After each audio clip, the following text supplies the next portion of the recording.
Good morning, YouTube. April and I just got back from Palm Beach covering Barrett-Jackson's collector car auction there for the History Channel and FYI.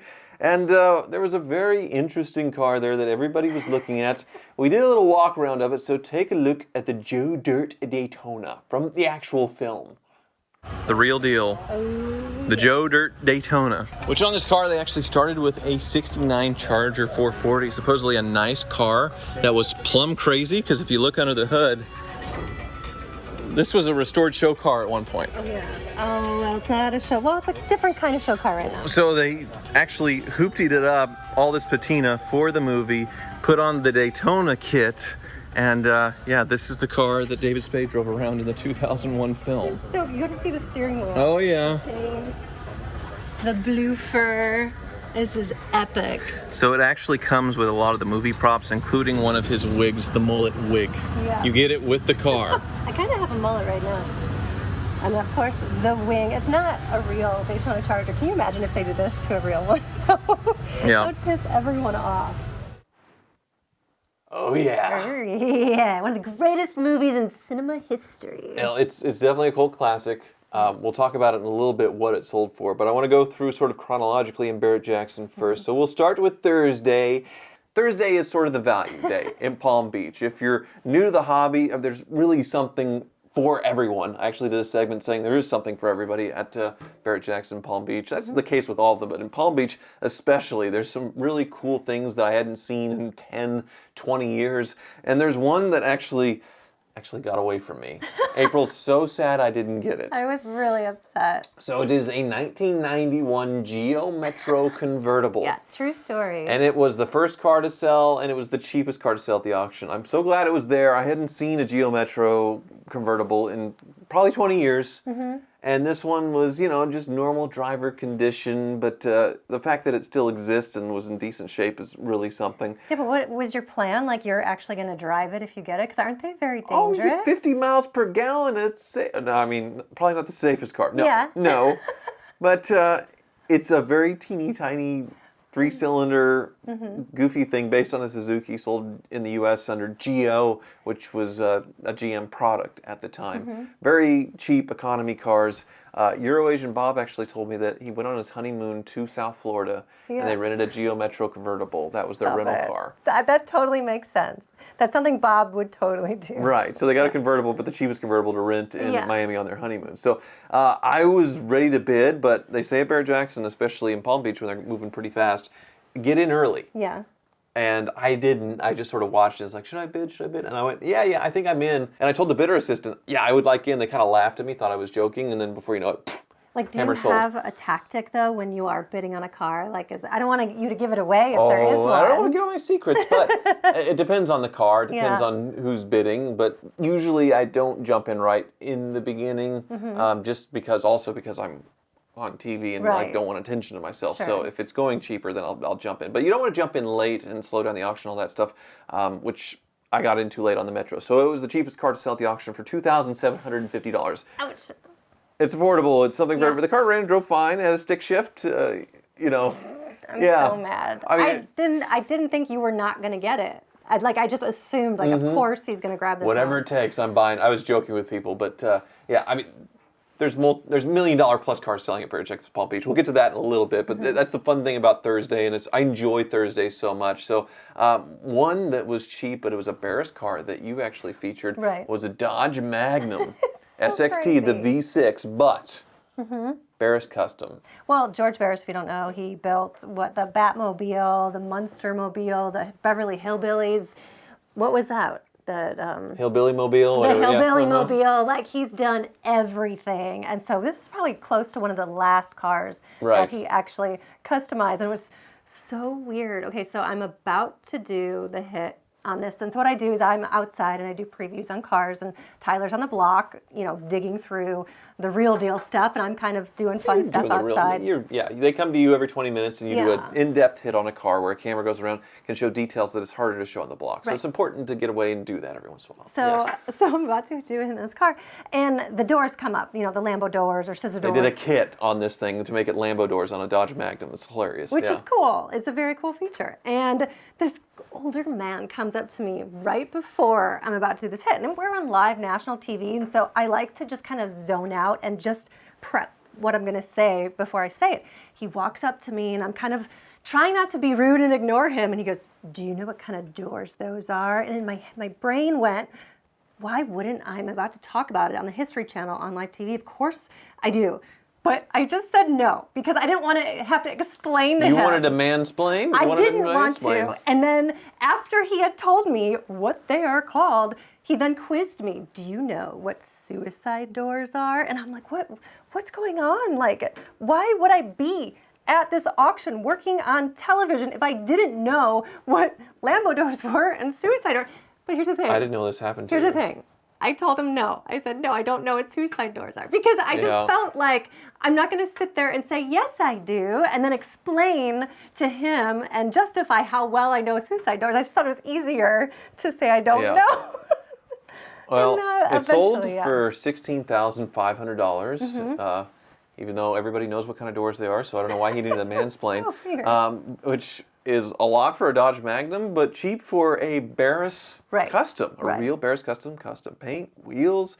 They even did the big folding back cloth top, the interior totally custom suede. It was really cool. It's cool that the Barris family crossed on it. I think in the center caps for the wheels too, and that's just kind of car history, car royalty, having George Barris customize it. And the other car from Thursday, I just wanted to mention, the Lincoln Blackwood. There was one with 30,000 miles on it, just this weird thing that didn't work for Lincoln that it did for a couple of years, and it sold for $33,000, which I thought was pretty good. I mean, that's something that's a 2002, but obviously very weird and sort of in that collectability phase that's starting at least. So I thought that was great, $33,000. I love the back end with the barn doors open up and kind of that black wood look on the side of the truck bed. Yes, the faux wood for the Blackwood, yes. But a major failure for Lincoln, their first luxury truck, they don't make it a practical, usable truck with this crazy back end. Well, it looks so nice, you don't want to put anything to scratch it up in the back end. No. So then we move on to Friday. Oh, no. And there was a tale of two Hummers. This was the other two that actually, one that got away. I was really focused on one, and Barrett Jackson does full disclosures on Carfaxes and everything else, pulls the history, discloses it in the description. And there was one with 80,000 miles that had been wrecked at least once or twice, or had an accident, had been repossessed, and had been on fire. But they're both yellow H2s, and I really want a yellow H2 again. And I thought, okay, this is perfect. It'll be a perfect Hoovy car for, goofy things and to trace his history. But it sold for a little too much for me, $8,250. Right. But then its identical car that sold next was like only 70,000 miles and totally stock. I believe it had a nice history. Right. And it only sold for $15,400, which I thought was a buy considering these are starting to be collectible. And one thing that I do is check the prices on things for sale, what the retail listings are before you go to auction. Right. And to buy a car, it's one way to research, and one of the best ways to research is to go on Auto Tempest because it's the best way to shop for a used car. April's kicking for joy about it. Because they combine all the major listing sites into one search. And thanks so much to Auto Tempest for sponsoring this video, and good morning, YouTube. And if you look on there, well, there's a lot of H2s for sale, and you can see the price ranges going from low mileages, that could be, 30, 40 grand, all the way down to the cheapest one. And even that one with the bad history that sold for 8 grand and change was probably cheaper than the cheapest one for sale in the country. Can you search for fire damage? Oh, you could type it in as far as history and all that stuff. There's the options to type in for keywords, by color, by whatever you want. Your range, of course, the last few years, the Hummer are the most desirable because they have the 6.2 liter V8. So if you want to find that, Auto Tempest is definitely the way to go. So check out Auto Tempest. It is linked below. And if you know someone shopping for a car, but they're not car people, tell them about Auto Tempest because it makes the car shopping process so much easier since it combines everything into one search. So you're not searching everywhere for the same thing over and over again. They should have a 50 search on there. Yeah. Well, that's what I do. But yeah, $15,400. I thought that was a very good price for a low mileage Hummer. I see that being a major collectible. I've said that before. The whole era of cribs and everything else. Everybody had an H2 and an Escalade in their driveway. So yeah, that started off things on Friday. But then there was like 15 Bentley Continental GTs. Right, which you don't see all the time at auctions. Another thing, all over the place in MTV cribs and all of the era, and I just love them. I have one, and the funny thing was, it was a lot of 2005s. The one that sold for the least was $14,850. It had 90,000 miles on it, aftermarket wheels, but it looked really nice. And I thought that was a buy personally. Even if you do have to do some repairs, which are pretty common on these Bentleys, I think that is a great buy. Oh, yeah. And the most expensive was the one that was customized by West Coast Customs of the legendary Pimp My Ride. Right. Went through and did their own little touches to this thing. Even all the guys signed under the hood of this thing. So if you want like the ultimate peak MTV Pimp My Ride era, 04 Rich, this was the car because it had all these little West Coast mid-2000s customs touches. And I was surprised that it actually brought money because of that. $55,000 is more than what a normal Bentley Continental GT with similar miles would bring. So actually, there was some appeal for this, which I think is really cool that people are being nostalgic about this era. Yeah, I think that was cool. Is it hard for you, since there were so many Continental GTs, to talk about them over and over and over? Because it's like you don't want to repeat yourself. Well, no two are the same, so that's fun. Like each spec's a little bit different, and then I'm just so crazy about them that I just think it's cool, it's exciting. But I joked, I called them like the Palm Beach Toyota Camry because they're just so common out there. So it makes sense that they'd be very common at Palm Beach. Right. But I know you had your favorite on Friday. Oh my gosh, there's like, I don't know if this has ever happened to you, but once in a while, maybe once in a lifetime, you see a car and you actually like get the chills. I was absolutely, and still am, absolutely obsessed with this 57 DeVille because it's just gorgeous and pristine, and the body lines, you got a double fins hood ornament, and the interior had that like mid-modern, what is that, mid-modern century? Mid-century modern, Mid-century modern type of like styling on it, and it was just absolutely gorgeous. Like I literally like had goosebumps. When I saw so they lowered it a little bit, but it was done right. They had like wire wheels that fit the period. They had LS swapped it, so LS3 vintage air, all the nice stuff. Looked really, really pretty. You know, maybe not like fresh off the restoration, maybe used for a few years, but still really nice.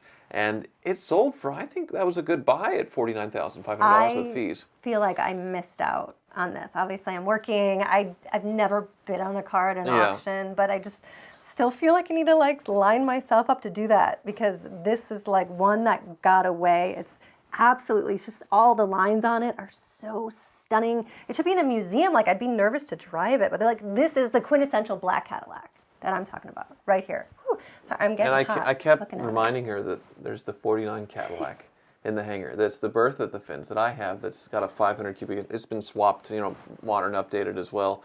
And it's beautiful. No, I love it. I love it. But this is just, you know, just it gets me going. Clearly. It's stunning. Yeah. So that was Friday. The day sort of ended with one other kind of quirky car, a Shelby Omni GHLS, which Carroll Shelby actually went to Mopar for a little bit, for a few years, did like a Shelby Dakota and this little hot hatch based on the Omni, and he nicknamed GLHS Goes Like Hell Some More.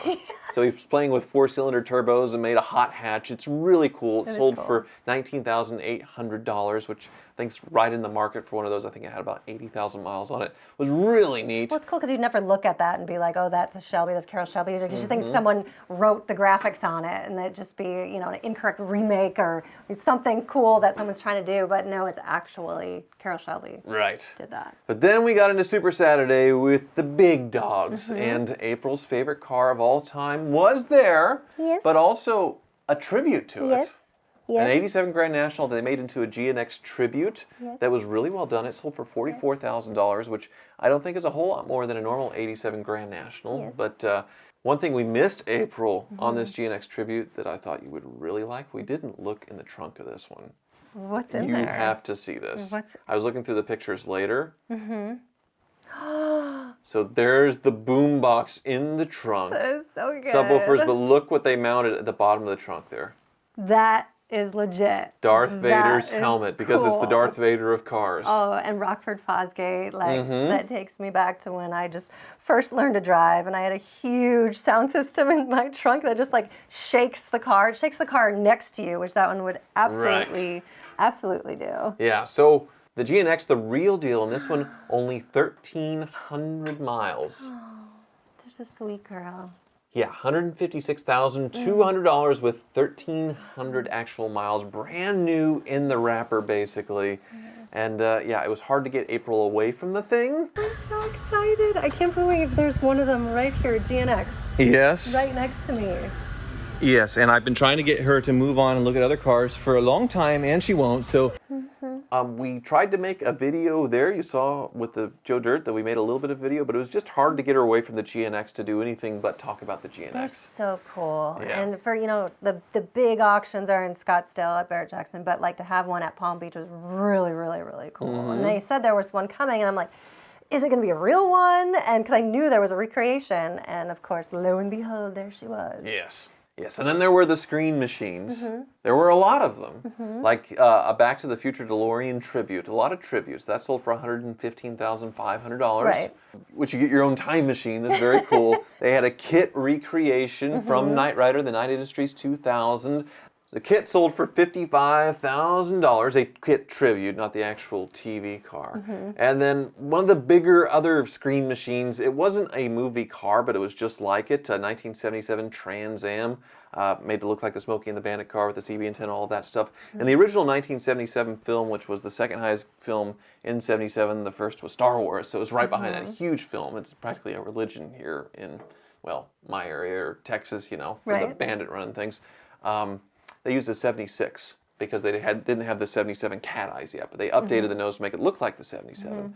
But this one was really special because it was owned by Burt Reynolds. It was the last Trans Am that he owned before he died. Well, it was actually owned and still tagged and titled in his name, which is a big deal because a lot of people are like, oh, he owned it. He walked by it one time. He touched it. There's a picture of him with it. Like, no, it was actually owned, and this is the last one that he owned. Right. So that, brace yourselves, $242,000. A lot of money. Right. But you have that Burt Reynolds pedigree, which you can't get anymore because he's sadly not around. But as far as real movie cars go, we talked about this, the Joe Dirt Daytona, $330,000. There's no way I thought it was going for that. And I even talked to David Spade, who the previous owner of it wanted him to buy it. And he wanted like, what, 300,000 or 400,000. And, David's like, oh, that's a lot. I just don't have that lying around. And I was thinking, maybe it'll go for 100, 120. April worked with David Spade in the film, so she knows him from that and everything. And so I'm just thinking, like, there's no way it's going to go for that crazy, crazy, crazy money. But it was surrounded by a lot. Film. Well, it was surrounded by a lot of the heavy hitter cars, and so I'm like, maybe there was some momentum in the room because there's 4 GTs flanking it, and just all in the mix of Super Saturday at its best. I think there's people that just turned out to buy this car, whether it be for a museum or somebody who just really loves that film. I know my uncle loves that film, but a guy who was the high bidder, I don't think it's for a museum because when he won, he ripped his shirt off and just went full redneck because it comes with his mullet from the film. Right. The wig, you can wear it, and the mustache, so you can really go full Joe Dirt. So the guy that got it, I remember watching him pacing around outside on his phone the whole time, and he was very stressed out. And he actually has a tattoo. He lifted his shirt up because he has a tattoo that says Mr. Dirt, Mr. Dirt. Seriously? Yeah, he had that tattoo. That's what he was showing. He lifted up his shirt to show his tattoo that, like, that's who he is. So the right guy bought it. Exactly. Yeah. So that sold for more than a real winged warrior at the auction. A Superbird, $220,000 for a beautiful 440 Superbird. Daytonas can sell for a little more than that, but yeah, that brought, it wasn't a real Daytona, obviously. It was just one, they took a 69 Charger and made it into a Daytona and got it all hooptied up. It actually started as a nice car that they ratted out. So pretty amazing there. But the heavy hitters of the sale, the 2022 SF90 hypercar, $1.1 million, and the Allen Man Heritage 4GT, $1.29 million, almost $1.3 million. So that was the big event of the evening. Gorgeous.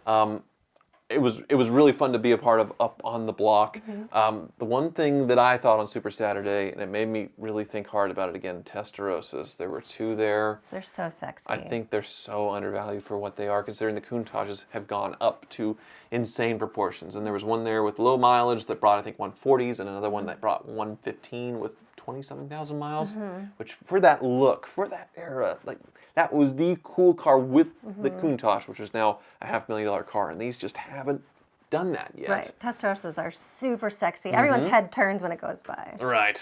So that was our recap of Barrett-Jackson Palm Beach. I leave there with sort of a mix of like exhaustion, but then riding the high of the experience because it's just so cool to be there, but obviously like dead afterwards. I'm so dead. I normally, like, not this one, but I'll normally like almost have a fever at the end because something about live TV and live emotional energy, because we're on for 5 to 10 hours a day live constantly, and you're constantly have to come up with content, something cool to say, and it just drains you, and I'm completely dead afterwards. I'm just a zombie after Barrett-Jackson. I need like a full 48 hours to recover. And then I made her come back here and get in the studio to make Good Morning YouTube videos because I'm a slave driver. Sorry. He is a slave driver.